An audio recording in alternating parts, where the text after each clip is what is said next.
Sweetheart, be reasonable. After all, we're married. But I'm leaving you. Woman, I've got to put you down. Consider that a divorce. Well, if you can't treat me right, ain't no use of me hanging around.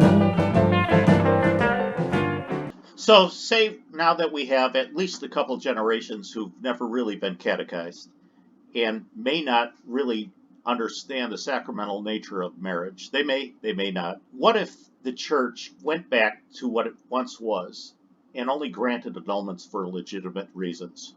What would be the result?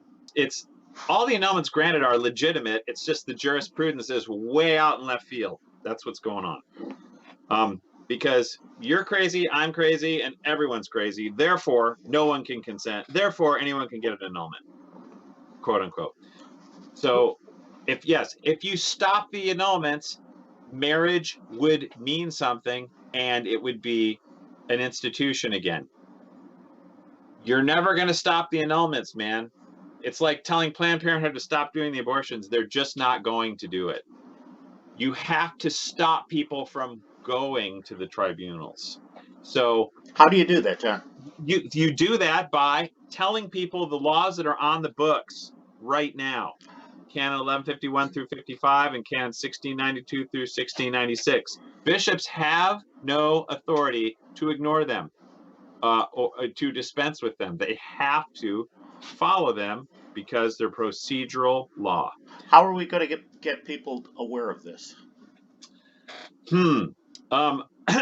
Well, Facebook is one way because you are able to control the message and you can actually talk and say things to people and not be edited. Because when you call Catholic Answers, they'll basically not allow it. Be a lot of EWTN, forget about it. Can't call them, can't talk about it. No way. Have you tried?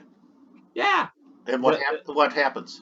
Father Mitch Pacwa said, don't ever discuss it. We're not going to bring it up. Catholic Answers now, they'll just hang up on you. They're like, no, we're not going to talk about that. That's the screener before you get on the air? Yeah, yes. Dr. David Andrews has talked about it a little bit, but not enough. You can nibble around the edges, but you've got to say it like it is, which is every separation has to be legitimate.